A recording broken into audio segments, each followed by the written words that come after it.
திரு தமிழ்மணி, விஜயனுடைய பாஜக எதிர்ப்பு மேல பல சந்தேகங்கள் வைக்கப்படுது. அது நியாயம் நீங்க பாக்குறீங்களா? அவர் நேற்று அந்த மாநாட்டில் அது கூட்டத்தில் ஏதாவது ஒரு வார்த்தை பிஜேபி உயர்வாக பேசினாரா? தயவு செஞ்சு யாராவது சொல்லுங்க சார்.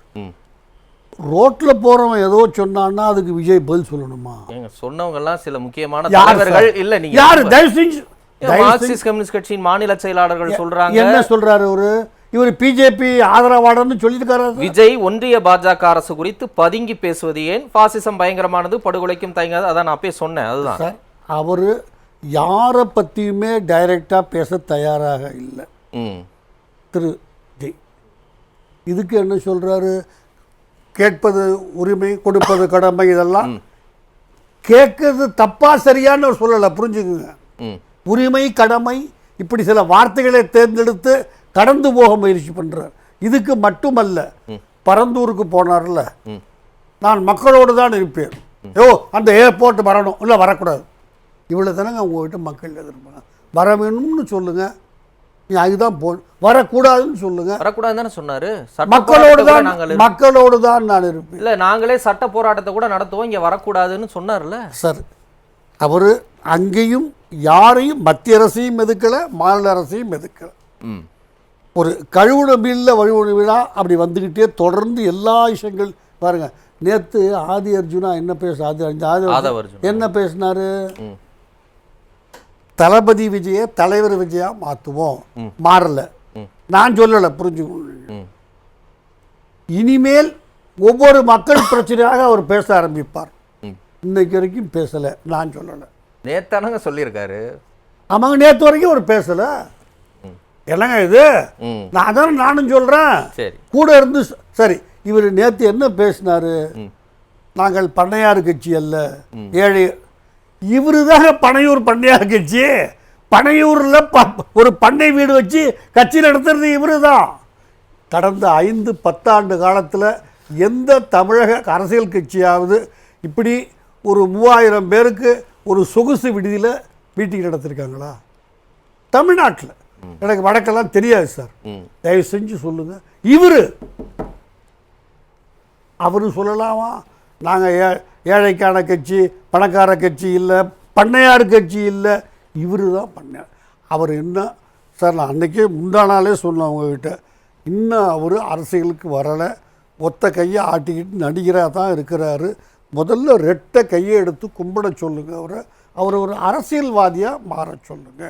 அவர் எல்எல்ஆர் வச்சிருக்கிறாரு, லேர்னர் லைசன்ஸ். அதைத்தான் ஆதவர்ஜனா சொல்லிட்டாரு. இனிமேல் பேசுவார் மக்கள் பிரச்சனை ஒவ்வொன்றாக. ஏன் வார்த்தை இல்லை. ஆமா, அடுத்த 62 வாரங்களுக்கு எதிர்க்கட்சி தலைவர் நம்முடைய தலைவர் தான். ஆமாங்க, அவர் பேச ஆரம்பிக்கட்டும். நான் வேண்டான்னு சொல்லலையாங்க. அவர் ஆளுங்கட்சின்னு நான் எப்பங்க சொன்னேன்? எதிர்கட்சி தாங்க அவரு. எதிர்கட்சிங்கிறத கூட அந்தஸ்து நீங்களா தேடிக்கிட்டீங்க. அதிமுக தான் இன்னைக்கு தமிழ்நாட்டில் எதிர்கட்சி, 2வது பெரிய கட்சி. அதில் நேரத்தை வேஸ்ட் பண்ண வேண்டிய அவசியம் இல்லை. நீங்க தேடிக்கிறீங்க, சந்தோஷம், மகிழ்ச்சி. 62 வாரமோ 64 வாரமோ நீங்க எதிர்கட்சியா இருந்தா we are happy about it. இன்னும் நீங்க தலைவனாகல, எதிர்கட்சியாகவும் இன்னும் மாறல. அப்புறம் ஏன் அந்த நம்பிக்கையை அவங்க வெளிப்படுத்துறாங்க? அப்ப ஏதோ ஒண்ணு அவங்களுக்கு ஒரு செல்ஃப் கான்பிடன்ஸ் இருக்குல்ல. 67ல 77ல எப்படி ஒரு மாற்றம் வந்ததோ, எப்படி அந்த தலைவர்களின் பின்னால் இளைஞர்கள் திரண்டு நின்னாங்களோ, அதே மாதிரி 2026 மாற்றம் வரும். இளைஞர்கள் நிக்கிறாங்க, நாங்க யாருக்கும் சளைத்தவர்கள் அல்லன்னு. அப்ப அந்த நம்பிக்கை அவங்களுக்கு எங்க இருந்து வருதுன்னு நினைக்கிறீங்க சார்? அவர் என்ன சொன்னாரு? எந்த கட்சிக்கும் பெரிய கட்சிக்கும் நாங்கள் சளைத்தவர்கள் அல்ல.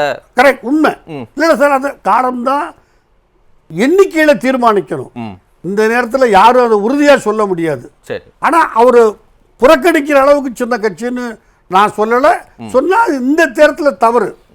அவர் ஏதோ பூத் கமிட்டி ஆட்கள்லாம் போட்டி எவ்வளோ பேர் பார்ப்போம். நம்ம ஒன்றும் இந்த நேரத்தில் அவர் எந்த கொள்கையும் உறுதியாக எடுக்கவில்லை. அப்படியே ஓட்டிக்கிட்டு போகிறாரு.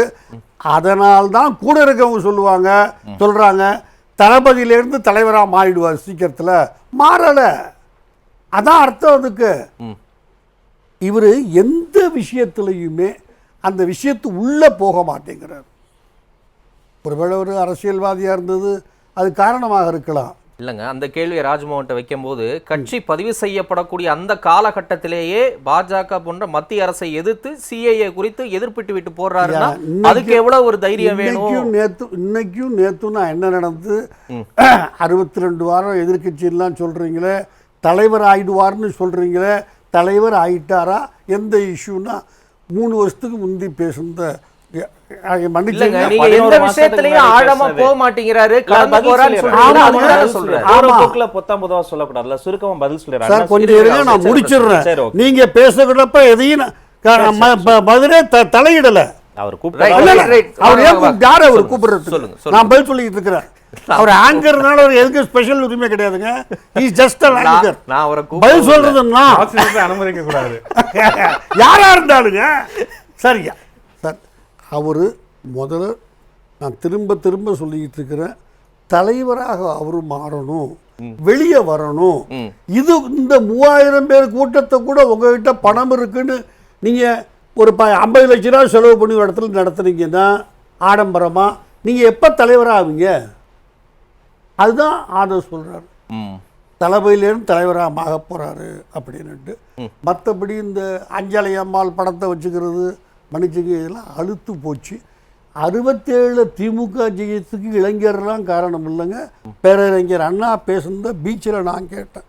என்ன மன்னிப்பு கேட்குறாரு அண்ணா, நான் ஜெயிக்கும் உங்களை நான் தப்பாக நினச்சிட்டேன் மக்களை சொல்கிறார்.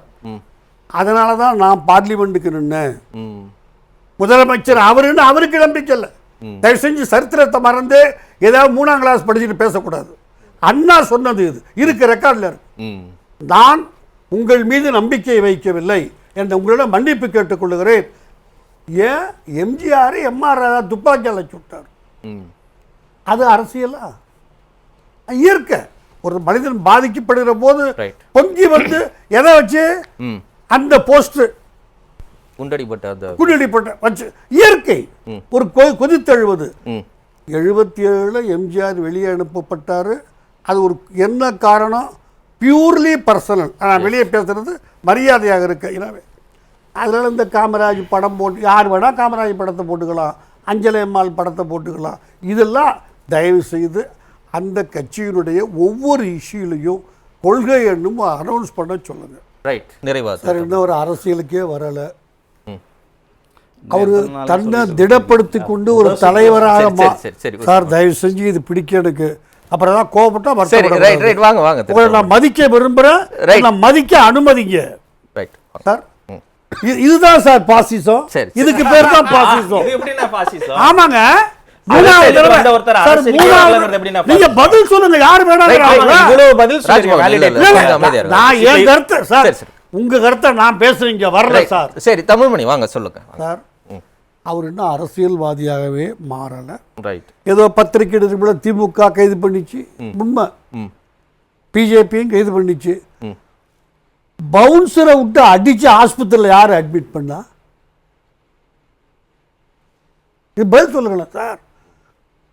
பிஜேபியோ திமுகவோ பவுன்சரை வச்சு அவன் மயக்கம் போட்டு வந்து ஹாஸ்பிட்டல் அட்மிட் ஆனா? சரி, கேரவனில் படுத்துக்கிட்டாங்க இவர்.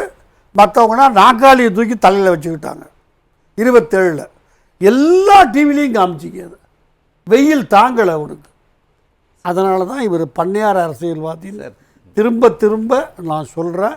அவர் ஏன் நிற்க மாட்டேங்கிறீங்க? 26 தவிர ஒரு இடத்துல நின்று ஓட்டு வாங்கலைன்னா எக்ஸ்போஸ் ஆகிடுவீங்க.